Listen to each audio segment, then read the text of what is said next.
Hey everyone, I want to share with you a project that I was working on last night. So I started with thinking about what's going to happen to me and what I want to achieve in the next 10 years. So I was born in 1984. I'm turning 40 in November of this year, 2024. So I started thinking, what's going to happen to me? Or what do I want to achieve in the next 10 years? What are my goals and aspirations? And then I was looking at, well, maybe, what about the next 20 years, right? So I guess this should have been 2020, 2034 to 2044. So that's a slight mistake there. That should have been, there we go. Let's correct that. So 2034. And then what about the next 30 years, right? Think about that.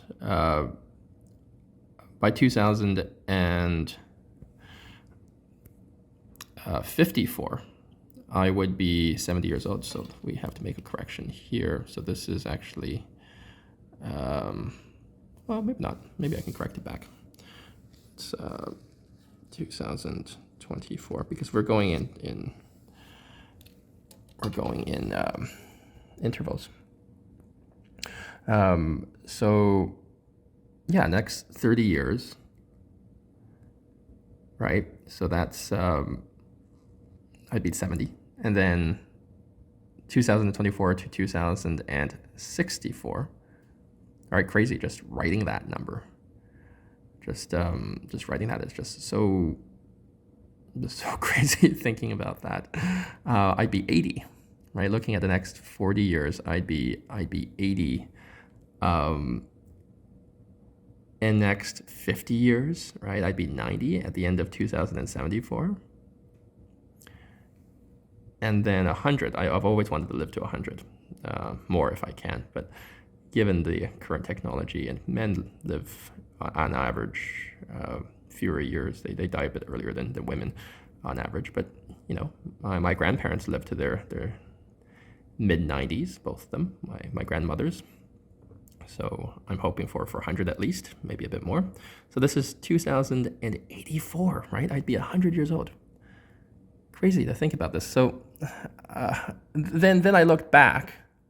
I'm thinking, okay, so the first 10 years were 1984 to 1994. So I was born in 84.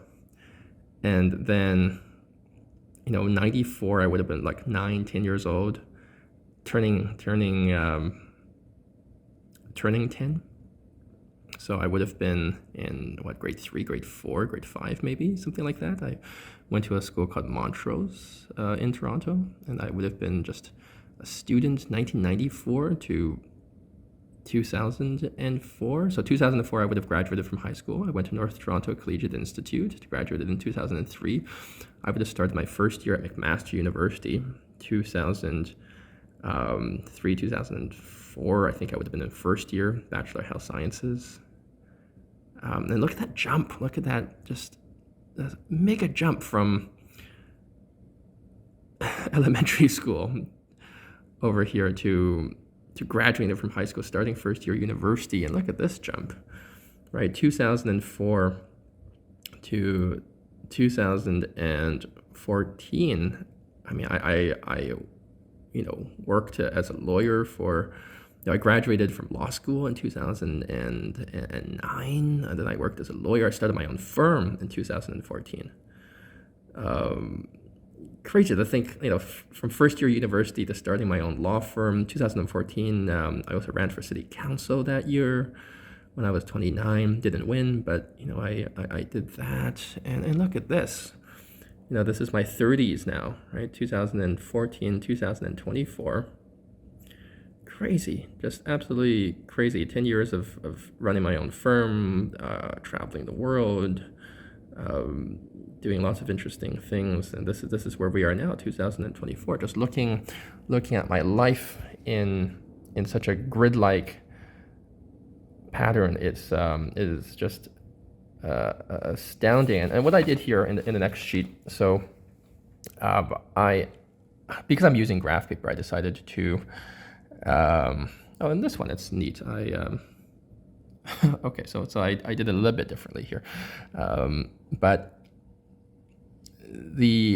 I put it in a grid so that the first 4 decades of my life, in terms of just spatially, is in parallel to the next 4 decades, the 4 decades that have not happened, in which and anything could happen. And look, I'm again predicting to live to 100 or maybe more, but let's say 100 for now, right? So this is the 40% mark, right? So if you're looking at a graph or you're visualizing it, just proportionate to, if I can zoom out a bit, proportionate to the rest of your life. This is how much I've lived. This amount of time that I have experienced.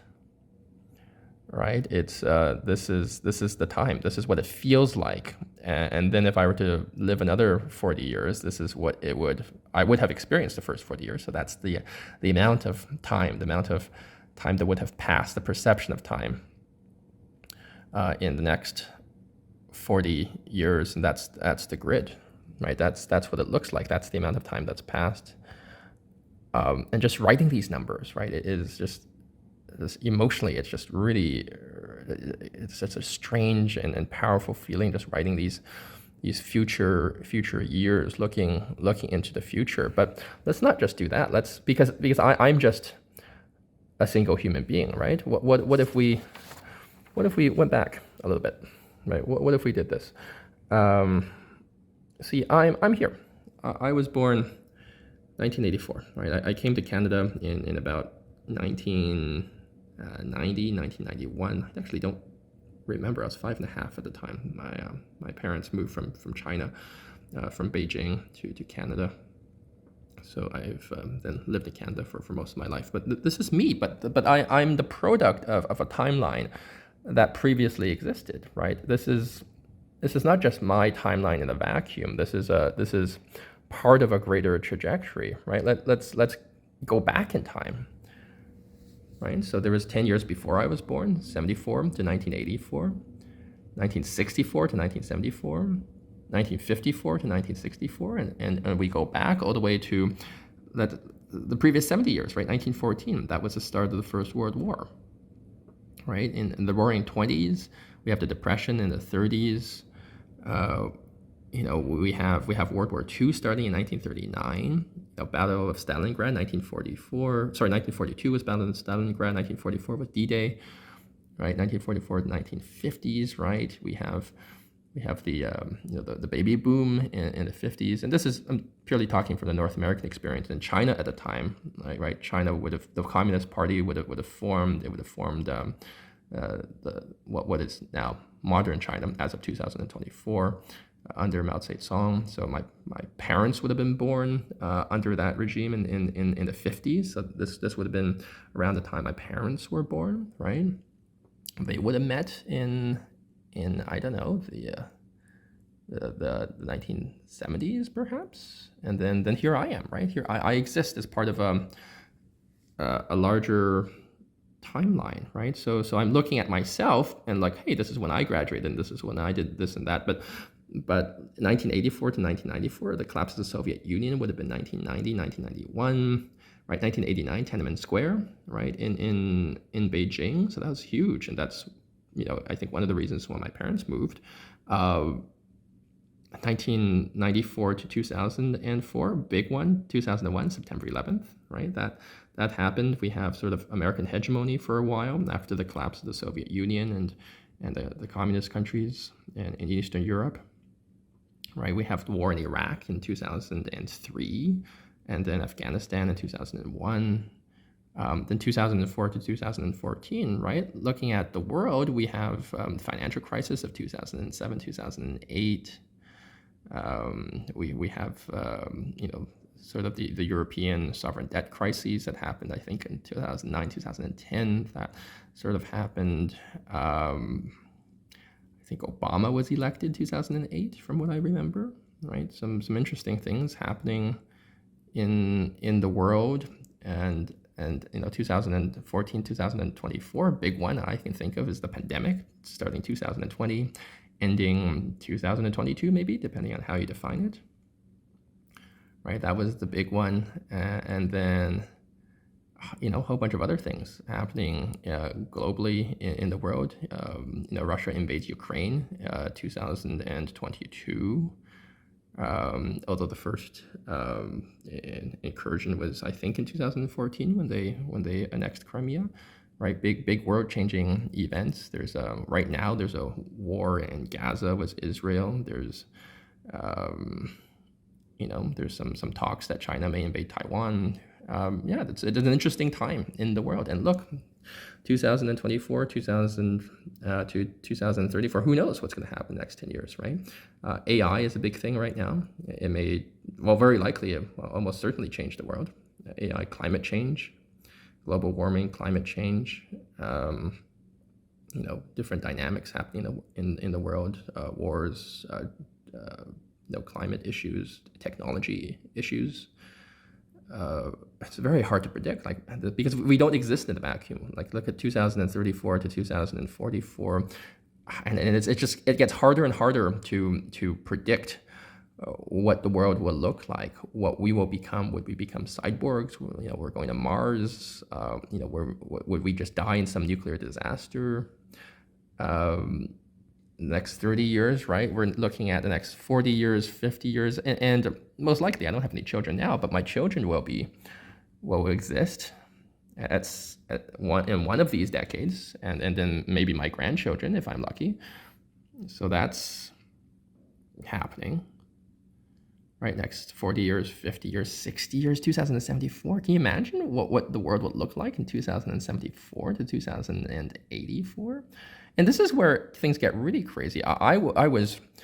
There's just such a strange feeling when you write 2104. I don't even know how to say that. 2104. How would people even say that? How would they categorize that at that time? It's such a bizarre and very powerful feeling, just writing 2104, the next century, right? And I probably won't exist, but I maybe, I don't know, depending on the technology and the healthcare, and maybe nanotech or crazy genetic reversal stem cells, who knows? Next 100 years, right? Next 100 years, 2114 to 2114 to 2124. Imagine, will any of you watching this video right now be alive in 2124? Or would this video be watched at that point and looking back at this grid? But this is just still near future and near past, right? Let's take a look at this. Right, let's go back 200 years. Right, like this is where I am. I'm 1984, right? I'm born in 1984, but this is just, I'm just part of a larger journey, right? I didn't just come here in a vacuum. This is part of a larger trajectory that kept going and that will keep going. And look, 1784, right, to 1794, right? This is the French Revolution happened starting, I think, 1789. I'm testing my memory here, but that's when French Revolution, right? Napoleonic Wars would have been around this time, 1794, 1804. That would have been around this time, more or less. I think during that period, Battle of Waterloo, 1814, Battle of Borodino would be 1812, right, in Russia. America invades Canada unsuccessfully in 1812, War of 1812. Tchaikovsky writes the 1812 Overture in commemoration of the Battle of Borodino. And then Napoleon's defeated, the Congress of Vienna. There's peace in Europe for 100 years until World War I breaks out. Not absolute peace, but you had the Prussian-Franco War and other wars and other things. But like big wars, right? Under sort of the Bismarckian realpolitik, there's no big wars. And then 1814 to 1824, I don't even know what happened during that period. I'm just, the world keeps going, and this is where it gets interesting, because now I'm drawing a blank on on some of these time periods. Like the past is almost as blurry to me as the future. Like even though it's happened, like do I know instinctively what happened in 1834? Not really. 1844, like does that give me a sense of, hey, time and space? I guess something happened in this period. I don't instinctively know. I know that in, what was it? Was it 1848? There were some revolutions in Europe, but I think I'm just going from memory here. And again, I could be wrong with some of these dates, but please excuse me. This is just going from pure memory. I don't have any resources in front of me to recall. Look at that. 1854 to 1864, 1864 to 1874, right? 1874 to 1884, right? This is 100 years before I was born, 1884. Just crazy. And this period, this would have been, from what I recall, American Civil War, right? This period, 1864-ish, would have been the American Civil War, Gettysburg and all that crazy stuff. The American Civil War would have been, and then emancipation of slavery. 1867 would have been the founding of Canada, the British North American Act. So that would have been here. And yeah, just crazy stuff. We're going into 1874 to 1884. Did I miss something here? I guess this should have been 1884 to 1894. I guess I missed a notation here. My apologies. But the around this period, the Titanic would have gone on its maiden voyage. This period here, and then World War I obviously starts 1914 to 1918. The Spanish flu, 1919. And then Roaring 20s. In the 1920s, the stock market crashes. In 1929, the Great Depression starts in the 1930s. The rise of fascism. People like Hitler and Mussolini, they start to get really popular. World War II starts in 1939. Right, ends 1945 with the dropping of the atomic bomb on Hiroshima. Right here. Then the war ends, and then we have the Cold War that starts with the Soviet Union building up their power and the American-led countries building up their power. Right, then we have the 50s. We have the 50s into the 60s, the civil rights movement. Man lands on the moon. Kennedy is assassinated. Imagine that man lands on the moon, right? This is just incredible. We left our planet.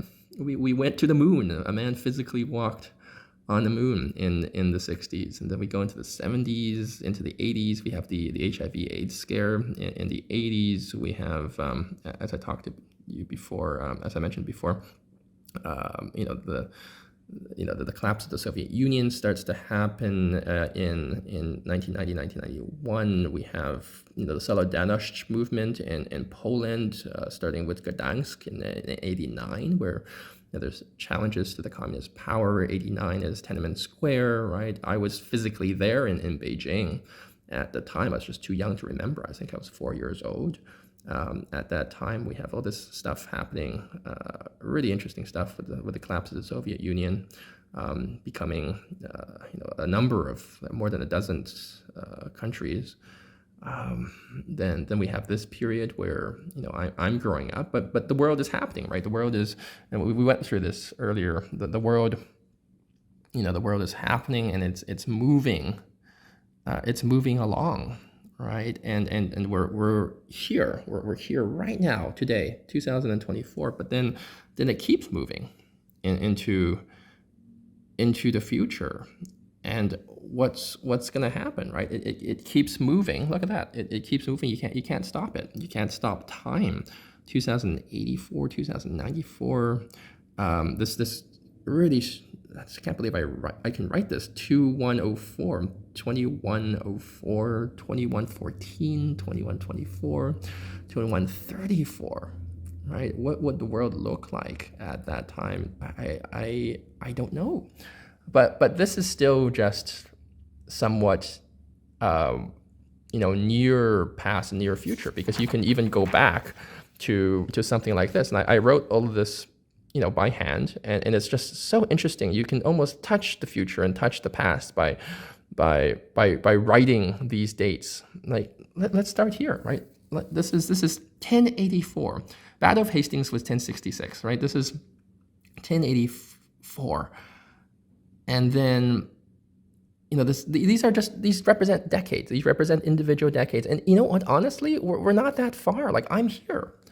I'm right here, this block here, and going back, we're just going back several decades. I'm actually pretty close to 1084, closer than I thought I was. And 1094, right? First Crusade happens, I think it ends in 1099, around that time when Jerusalem is captured, right? And then later on, 100 years later, it's recaptured by Salah ad-Din. And 1104, like what's happening in 1104? I don't know. Like I wrote that date, but I felt like maybe like a medieval monk, perhaps writing that date, scribing it somewhere. 114. I love this date, 1114. I absolutely love it because I was born on November 14th, so 1114. I've never written that anywhere before, just as a date, but I wrote it last night, 1114. That's such a powerful. It's just fascinating writing that date because people living in 1114 must have written that, year of our Lord 1114. They must have written it 1,000 years ago, and here I am writing it again. I feel that connection to the past. 1124, 1134, 1144, 1154, 1164, 1174, 1184. I think Jerusalem is recaptured around this time, 1184, 1194, around this time by Salah ad-Din. And then that launches the Third Crusade, and now 1204 is famous for the sacking of Constantinople during the Fourth Crusade by the Western Christians, and that was a big controversy. But yeah, that's the sacking of Constantinople. Sadly, Constantinople gets sacked again later on in 1453, which is later on, but I think that's one of the most important years in human history. 1214, 1224, like what happened in 1224? I don't know. Something must have happened. Many interesting things would have been happening in 1224. 12, look at this, 1, 2, 3, 4. This number is just so fascinating. 1, 2, 3, 4. Imagine writing that as a year in a book, or declaring some declaration or a calendar. 1, 2, 3, 4. 1244, 1254, 1264, 1274, 1284, right? 84 is important because I was born in 84, and this is just this number, 84, 1294, 1304. We're going to get pretty close to the Italian Renaissance now, right? Not quite, but Donatello would have been born within about 50 years of this, I think. So we're getting into the start of the Italian Renaissance, and then you have what's his name, Dante. Dante, I think, would have been around this time. Dante's Inferno, right? The Renaissance would have been starting around this time in Florence, and then we progress into the 1400s, and we have people like Michelangelo and Raphael and Leonardo da Vinci who are born in, and again, I don't remember the exact dates as to when they were born, but they would have been born around this time, going to the High Renaissance and then living into the 1500s, right? Then the big one, 1492 would be right in between here. The discovery of the New World by Christopher Columbus, or as some people say, the rediscovery, because they say the Vikings, went there first. But let's call it the rediscovery or discovery of the New World, Christopher Columbus, 1492. Really important year. And of course, we missed the big one, as I said, 1453. I think one of the most important years, absolutely most important years in human history. The fall of Constantinople, the collapse of the Byzantine Empire, the conquest by the Ottomans. 1453. I think this is a pivotal changing point in human history. I'm just obsessed with this year of 1453. I think it's just it's such a significant year. And I think it actually contributed to an extent to the westward expansion in the Age of Sail, leading to 1492, as some of the eastern routes may have been blocked after the collapse of Constantinople. So that's why, and it's my personal theory as to why people went west. Right, 1504, 1514, 1524. We have some Ottoman expansion here. Oh, we missed this area, 12 in the 1200s, right? Genghis Khan. We missed this. This is Mongol expansion right here. This is they built the largest land empire in the world right here in this period. Genghis Khan, Kublai Khan. The Mongols, they were expanding, and then they fought a really important battle against the Mamelukes and Egypt that stopped them in their tracks. The golden age of Islam was extinguished, I think, sometime around here in the 1200s by the Mongolian invasion with the sacking of Baghdad. So sorry, I missed a couple of important things. Let's go back to 1492. 1504, we're going to the 1500s. There's the Ottomans attempt to invade Vienna, I think twice. Solomon the Magnificent tries it. He fails. There's some, obviously these wars going on between Europe and the Ottoman Empire with the Christian League. One of these years is the Battle of Lepanto, which there's a gigantic painting in Doge's Palace in Venice commemorating this painting. I forgot which year it was, but this gigantic painting commemorating a naval battle that the Christian coalition won against the Ottomans. One of my favorite paintings in the entire world. And then the Protestant Reformation. Oh God, I'm really. Did it happen here in the 1500s? Or it must have. I think when Martin Luther posted the was it 98 Theses on the Church in Wittenberg. I'm just going deep into my memory here. I may be making some mistakes, but the Protestant Reformation would have been mid 1500s. I think maybe, I don't know. I think I'm going with that, but apologies if I'm wrong about that.